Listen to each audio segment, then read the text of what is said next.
welcome back to the Aussie Screen Printing Club. Sam Austrian Miner from the Ministry of Shirts here, your host. I am so sorry it's taken us so long to get the next edition out. Suffice to say, everyone seems to have had COVID and we're just busy. It's as simple as that. So really sorry about that, but we are back with the tips and traps podcast for you today. The idea behind tips and traps is to help screen printers get going. People that are interested, maybe at a hobby level or moving up to a semi-professional, professional level, maybe running out of the garage or the basement or the front living room of their house, but want to learn how to get things done perhaps a little bit better. We've been there, okay? So hopefully I can impart some things for you that will be helpful to you.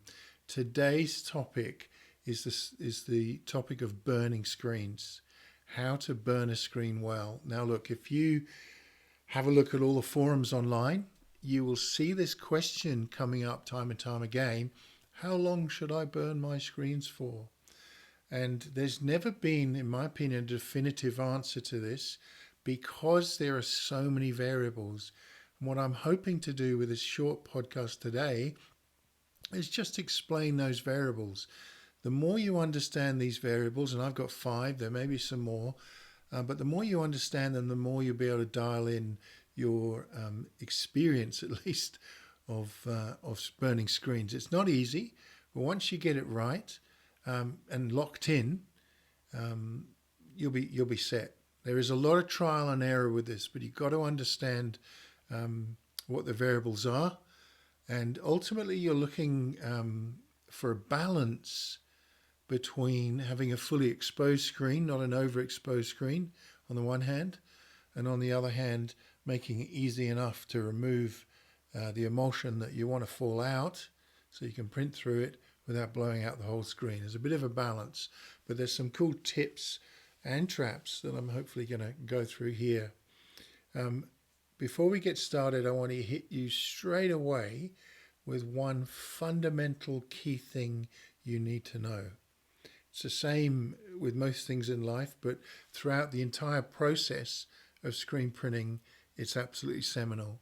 And that is this: you need to have control of every single aspect of the process around this.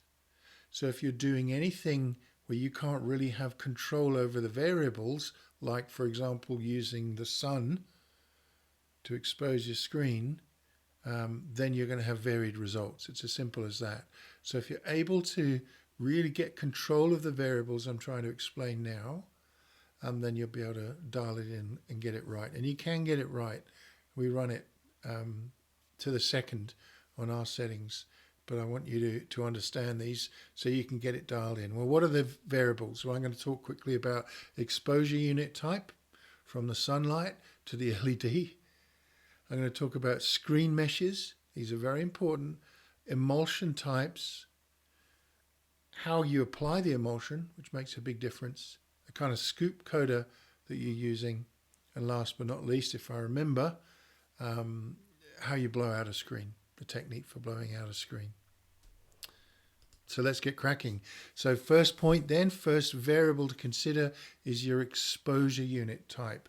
What kind of exposure unit or system or light are you using to expose your screens? There's lots of different ways and different systems. There's the halogen light system, there's the sunlight system, the fluorescent tubes, the UV black light tubes, metal halide, which is the old traditional format light that's used. And understanding how those lights differences work is kind of important, but you don't need to get into the whole kind of light spectrum understanding of it.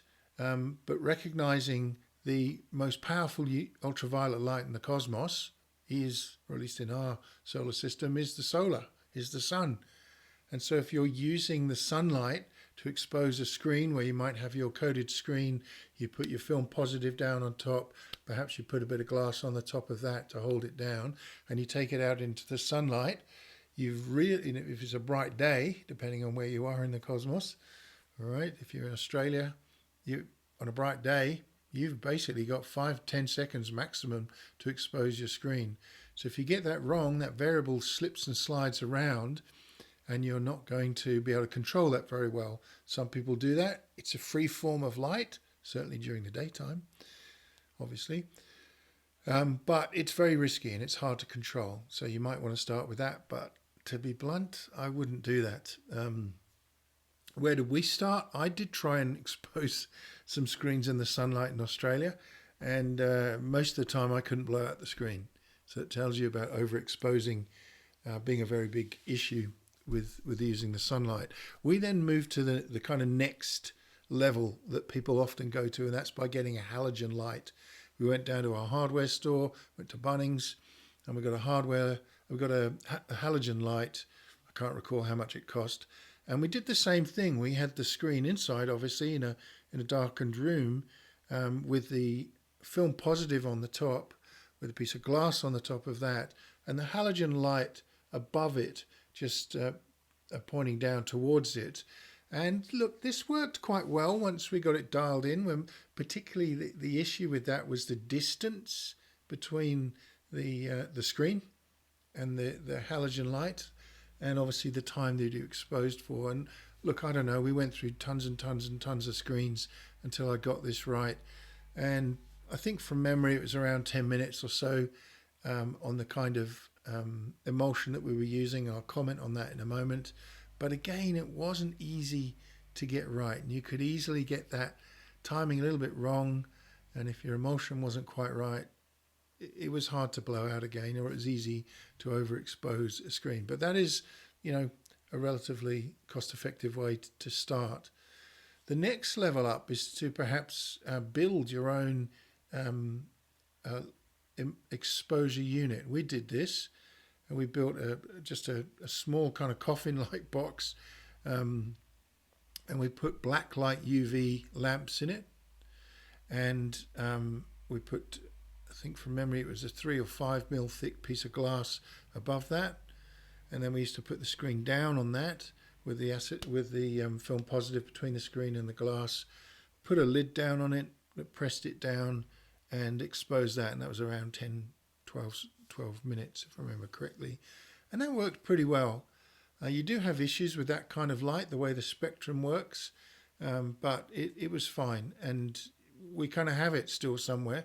We don't use it at all now, but we're kind of pleased that we use it. We used that for a couple of years, I'd say, or maybe a bit less, but certainly we did thousands of screens on that. The next level up, and the traditional level, is to use what's called a metal halide lamp, and they're big bulbs. They're about $400 or $500 a piece, and they have a very particular spectrum of light, and they're very good. We have a big exposure unit with one of those in that has served us faithfully. It makes a terrible racket, and it takes about 20 minutes for the bulb to warm up before you can use it, but it works well. And again, I'll maybe talk about timing at the end of this, but it takes a long time to expose certain types of emulsion with those. But they're the traditional form. They're used all the time. We now use perhaps the kind of next level, which is the LED ultraviolet light. We use an Anatol exposure unit for that. It's quiet, it's simple, it's very accurate. There's lots of lovely settings on it. You can set different types of screens up very quickly, and it records things. How many screens have you done? What's the light hours, and so on. And I'd say they're certainly comparable to a metal halide light in terms of performance, but much easier to use, and certainly heaps quicker. So you've got to consider what you're going to go for, and obviously the further along that list you go, the more expensive it becomes. But I would say if you're starting out, get a halogen lamp, experiment with the distance between that film and the glass, and obviously the screen, and get that distance. I mean, I think from memory we probably had 1.5 to 2 feet gap. You probably could go a bit closer, and then just dial in the time that you expose it for in the dark. One quick tip on that is, if you're going to do that, what it means is there's a gap in your screen underneath, between the underneath of the screen and the table surface that you're on. Try and black that out. Put something dark in that so there's no light bouncing around and going underneath the screen as well. Start with that. Maybe move to the fluorescent tubes or metal halide, or even create your own LED one. There's plenty of videos online that you can see on how to build those sorts of things. But that's a primary consideration, variable number one. Variable number two is screen mesh. And a lot of people don't realize this, but the mesh count in a screen and the color of the screen makes a difference in terms of exposure time. Let's start with mesh counts. It's a very simple rule. The lower the mesh count, the longer you're going to need to expose. So if you're running, let's say 39T screens and you're running 90T screens at the other extreme, they will not be exposed at the same time. So the time it takes to expose the 39 might be a minute, let's say, whereas the time to expose a 90T might be 20 seconds, for example. So recognize that. Most people are probably going to start with 43T screens, and they're great. But if you do have different ones, recognize that they will take different amounts of time. And the reason for that is very simple. The higher the mesh count, generally, the less emulsion that there is on the screen. And because of that, it exposes quicker. So the lower the mesh count, the more emulsion there is on the screen, the longer it's going to expose. And you'll learn that as you coat your screens. So bear that in mind. They're not the same, and one might take longer or will take longer than the other. The color of mesh matters too. There's basically two colors in the industry. One is white and the other is yellow. And why, you might say, are the yellow ones? Well, quite straightforward. White deflects light. It doesn't absorb light, it deflects light. And so if you use a white screen, often you'll have light bounce around more.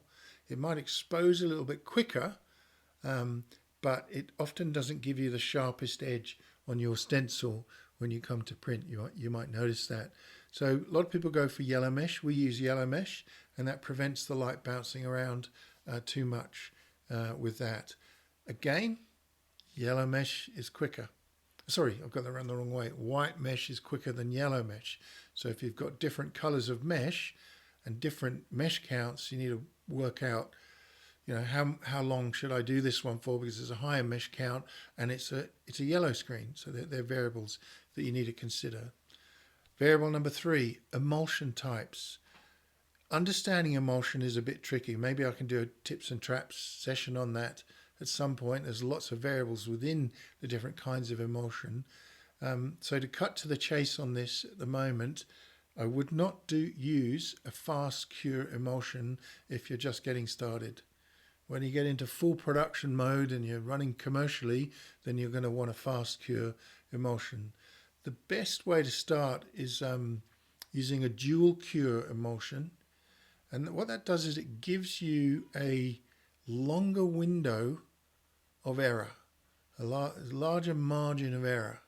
So you've got a bigger exposure time that you can fall between, then it will still work fine. And that's a great way to start. And you'll find that you can dial that in pretty well too.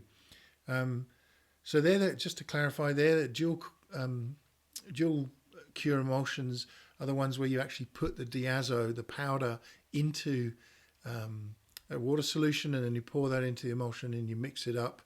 And never breathe that powder in, by the way, but that's a separate point. And then you use that on your screens. I probably should put some notes up in the comments on the description of this podcast to help you choose those. We use different kinds here, but we don't use dual cure at all now. We use a different one, but that matters because you want to give yourself the widest span. So for example, if you have a fast cure, quick cure emulsion, and you're trying to expose screens in the sun, forget it. She's not going to work. It's simple as that. It's not going to happen. So that's a really important consideration with working on it. Use a dual cure with sensitizer to get going. Variable number 4 is all about how thick you put that emulsion on. Now with a proper professional scoop coater, you're going to find that there's a sharp edge and a kind of rounded edge. And the rounded edge will lay down a lot more emulsion than the sharp edge. So my advice is when you're getting going, just use the sharp edge. It'll be thinner. Use it, what's the correct word, consecutively. Use it the same way on all your screens. And don't worry about that emulsion being too thick to begin with. Thick emulsion, people like thick emulsion because it allows you to get a thicker stencil, which allows you in theory, although in practice it doesn't always work, to push through more ink. So if you're putting, let's say, a white ink down on a dark garment, you're going to want quite a chunk of ink, and then you want to flash it, and then you want to print it again to get a nice solid block of white ink. As you move along the process, you'll actually want to make that thinner. But anyway, that's why people create larger, thicker layers of emulsion. Some people will do one scoop on one side, one scoop or coat on the other side, and then they'll turn it around and they'll do the same again. Some people even do that and they let them dry, and then they come back and put other levels down. I think there's a law of diminishing returns at some point with that. What do? We'll burn, I'm going to say we'll use 50, 30, 50, sometimes more screens a day, and we'll just do one and one. If we've got a really big print run, thousands of garments, we will do more than one and one because we want those screens to last longer in the print run. But if it's 50, 100, 250, maybe even 500, we'll just do one coat on either side, put it in the rack to dry, and get those on the press. So yeah, think about the thickness that you apply the emulsion on. One quick tip, if you've got several people working in the print shop, and you're not using an auto coating machine, you're doing it manually, you're probably going to want to use the same person because they'll consistently, once they know how to do it, put the same amount on. If you have 5 different people and 5 different days when they're doing, each person is coating screens, then they're going to be really variable, and then your timing's going to change, and so you want to keep that really consistent, which is why they have auto coating machines now that just do it the same every time on every screen. But there's a little tip there, and it's good to kind of have the same person. Now I say that it used to be me in our business. I was the guy that did the scoop coating, and that was great, except that when you've got that many screens, after a while you don't have time and it's exhausting doing it. It might sound a bit ridiculous, but it is. And now we have someone else that's trained up just to do that job, and he does that brilliantly. But we don't allow anyone else, even me now, to scoop coat a screen. That was easy for me to say. So point number 5 is the scoop coater. Make sure you get a good one. Don't try and make your own one. That's probably going to rip through a screen. But buy a proper one. It's a good investment. They're not a lot of money, $30 or something, and you get a proper one. And when you really get into it and you want a thicker stencil, use that rounded side, and you'll see that you can lay down a lot more emulsion on that. But get a proper one. And lastly, point number 6, variable number 6. Learn how to blow out a screen carefully.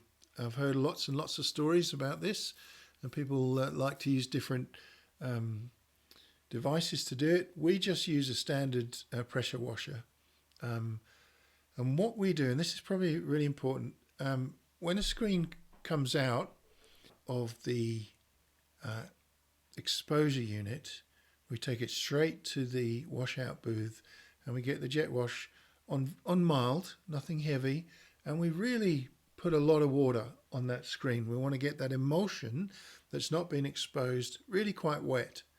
We want to cool it if it's got hot, but also we want to stop it exposing. So don't just dab a little bit of water on it. Put plenty of water on it.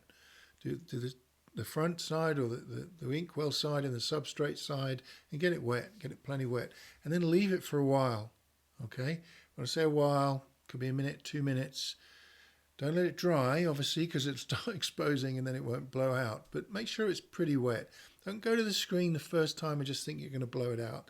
That's just not going to happen with any kind of safety or integrity of the stencil. And then come back to it, and just a few tips in here. Ramp up the pressure a bit. And just starting on the back, on the inside on the inkwell, so not the side that goes on the garment. Just blow lightly and just check that the emulsion that's going to come away is indeed starting to come away. Okay, check that it's actually falling out, but don't blow hard from that side, because most of the emulsion sits on the base, on the underside of the screen. So when you coat your screen, you're going up one side, you're going up the inside, and then you're putting your screen in the rack face down. That's to say, the substrate side that touches the garment is down. What will happen is the emulsion will kind of seep through a little bit, and so it'll be thicker on the bottom than it is on the top. So if you blow hard from the inside, from the top side, you will blow out the stencil. All right, so just not too heavy, but just check that the emulsion's coming off. Turn it round, ramp up the pressure a bit, and start blowing it out. Now I have a personal rule about this. I don't kind of just blow it out like crazy and move the so-called wand of the pressure washer up and down like that. I just actually start from the top and come down, start from the top and come down. If there's any emulsion that doesn't come out straight away, I just leave it. I just keep going till I got to the end of that stencil, and then I just start again. And you'll probably find residual emulsion will just fall out on that second pass. The more you hit the edge of the stencil, which is the bit where it will blow out first, if it's going to, with water, the more you hit that with water, the weaker it becomes. If you can do it in one pass, which is what most of our guys do, that's perfect. Obviously, as long as you don't spend ages hitting one bit. But just move it over, slow and steady, be methodical about it, let it rest for maybe a few seconds or longer, come back and do it again. It'll literally just fall out. And the last thing you want to do is to lift your screen up, make sure there's real light behind it, and see through it, and just check there's no residue bits of emulsion. One other tip to give you with this: if your screen is underexposed, on the bottom side, the side that the light hits, it's likely to be more exposed than it is on the other side. So that means that in the case of all exposure, the inside of the screen, so the ink well side where the ink goes, is going to be less exposed than the other side. You can find out first thing when you hit your first screen, just soft with the water on the back, if the emulsion itself starts to run, and you can even just move your finger across it, if you can feel like the scummy, slimy bit of emulsion, it means your screen is underexposed. Doesn't mean you can't use it for small runs, but you don't want that. You want that to be exposed. You want that to be tough and strong on the back, but that's a key thing to look out for. If, of course, it's really tough and strong and you can't blow out the actual stencil, then you've overexposed your screen to the point where you can't blow it out. But so remember I said at the beginning, you want to kind of dial in that bit between being overexposed and underexposed. That's a really good way of finding out how that works and whether it's working correctly for you. So they're the 6 variables that you need to kind of think about and watch for. What would my advice be if you're starting out and you're doing it on a budget to get this right? Well, let's trip through these things. First of all, what kind of exposure unit or form of exposure of UV light are you going to have? Well, start with the halogen light. As I said, we did tons and tons and tons and tons of screens for well over a year with that. Served us well. We discovered that on high detail jobs, we needed more accuracy. And that's, when we started doing halftones and those kind of things, we found that we had to go for something a bit better. But start with that. Okay, keep it simple. Measure the height. Work on the timing. I'd say if you're using a dual cure, you probably want to move with variables of 10, 20 seconds. So if it's not working at a minute, try minute 20, minute 30, minute 40, and so on, right up to whatever you need to go to, and then start pulling it back by 10, 20 seconds. And you'll get it to a point where you dial it in pretty successfully each time. So that'd be the first thing. If you're starting out, start with a halogen lamp. Get some good glass. Obviously, make sure that your film has a very dark ink on it. That's another variable. Now I think about it, I guess that's variable number 7. Make sure that your ink that gets laid down on the film is super thick. Use a good printer for that. And obviously get that glass right, get the distance right, make sure there's something dark underneath that screen so the light can't bounce around. I wouldn't worry too much right now about going for screen meshes that are yellow. White's fine, it's usually cheaper. Keep a standard screen. Make sure your screens are all the same for now, unless you're doing something very, very detailed, in which case you'll need to go for a higher mesh count, but maybe start with the 43Ts or the 110s, depending on whether you're metric or living in the last century. So that's another variable I'd say. Emulsion type, use a dual cure diazo sensitizer emulsion to get started. And just don't go crazy coating it. Just try and get one coat one side, one coat the other side. Okay, if it doesn't work out well, maybe hit it again, but don't put too much down. And then what I'd recommend is you just start trial and error with those timings. You will know when you come to blow out that screen whether you're getting it right. Often people think when things fail at the point where they're blowing out the screen in the washout booth or the bath or whatever people are using, that they often think they've overexposed the screen, but actually often they've underexposed it. So make sure you're going the right direction. If it's too scummy or it's blowing out, increase the time that you expose, basically. Well, that was a bit nerdy. I hope that was helpful for people getting started or trying to move on. Feel free to leave some questions or comments. Happy to answer any that you may have. But for now, thanks very much for listening.